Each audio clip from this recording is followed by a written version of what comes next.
bartamaha maalinkii soddonaad ee bishii Oktoobar sanadkii 1961 mawjado gariira ayaa 3 jeer ku dhuftay meeraheena rubuc ka mid ah dadka dhulka degan waxay dareemeen gilgilkaas tani ma ahayn duufaantii tsunami oo ku taagsanaysa meeraha dhulka mana aha dhul gariir la xalle oo baan ee waa tijaabo Sofiyeetigu ku sameeyay bam cusub oo aan hore loo arag laguna magacaabo qunbulada Qaysar waana hubkii gacan sareynta Mareykanka siiyay Ruushka qunbulada Qaysar MKOska sida ay ugu yeedhaan Ruushku ama Ivan waxay gidigoodba u taagan yihiin magac bixinada loo sameystay bamkan ugu halista badan dunida mashruuci lagu hirgeliyay dhismihiisa waxa lagu magacaabi jiray AN602 sanado badan ay ku hawlanaayeen khubarada Ruushku sameynta qunbuladan ilaa hadda lama oga waqtiga rasmiga ee la bilaabay mashruucan balse waxa lagu tilmaamaa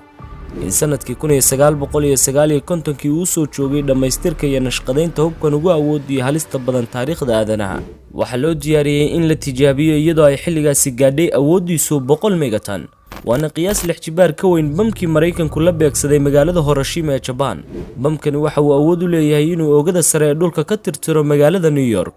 waana arinta walaaca ku abuurtay qulubta dadka reer Mareykan tijaabadiisa intii lagu guda jiray sanadkii 1961 oo ahaa isla sanadkii ay reer galbeedku bilaabeen dhismaha darbiga Berlin sidoo kalena waxa uu ahaa waqtigii uu Mareykanku ku duulay dalka Kuuba oo ahaa xaliifkii Sofiyeetiga kadib markii la baahiyay tijaabada hubkan waxa Mareykanku si dhaqso ah ku dalbaday in Ruushku ku soo dhawaado miiska wada hadallada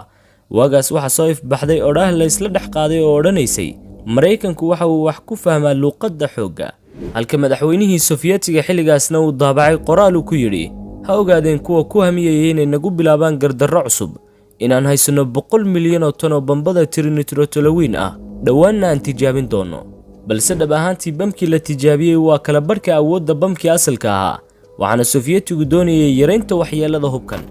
iyagoo bamkii la tijaabiyay awoodiisu gaadhay 51 megaton oo kaliya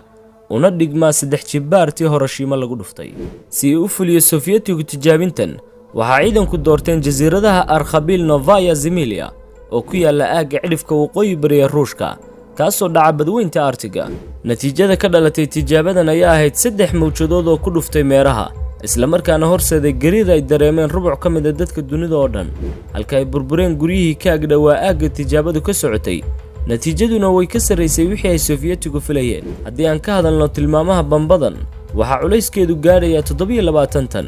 dhererkeeduna waa 8 mitir dhexroorkeeduna waxa uu ka badan yahay 2 mitir waxaanay qaadataa mabda'a isku dhafka nuclear-ka si ka duwan kan nuclear-ka caadiga uu adeegsado loo yaqaan fission balse waxay ku tiirsan tahay bambadani mabda'a hydrogen fusion sidoo kale waxa loo yaqaan hydrogen bomb awoodiisana waxa lagu cabiraa megaton halka megatonna wuxuu u dhigmaa 1 milyan oo tan oo maadada TNT ee aadka u qaraxda tanina ma ahayn tijaabadii ugu horeysay ee lagu sameeyo hydrogen bombkan ee dawladda Mareykanka ayaa ku horeysay sameynta tijaabadan oo kale balse bamkan xoogiisu waxa uu gaaray rubuc ka mid ah tii Ruushku farsameeyay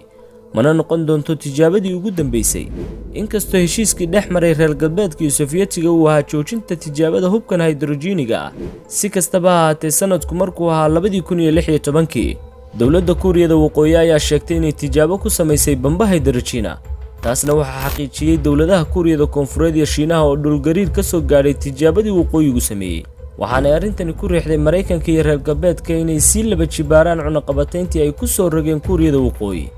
isla markaana ay sare u ciijiyaan maslaxadda waddankan si uu uga takhaluso barnaamijka hubkan wax burburinaya marka loo eego waxyeelada ay keensan karaan bambooyinkan wax gilgilaya qaramada midoobeyna waxay sanado badan ka shaqeynaysay sidii adduunka looga sifayn lahaa hubka wax gumaada bamka MKOskana waa awoodda ugu xooggan ee lagu hirgelin karo fikradda ah baabiinta dhamayska tiran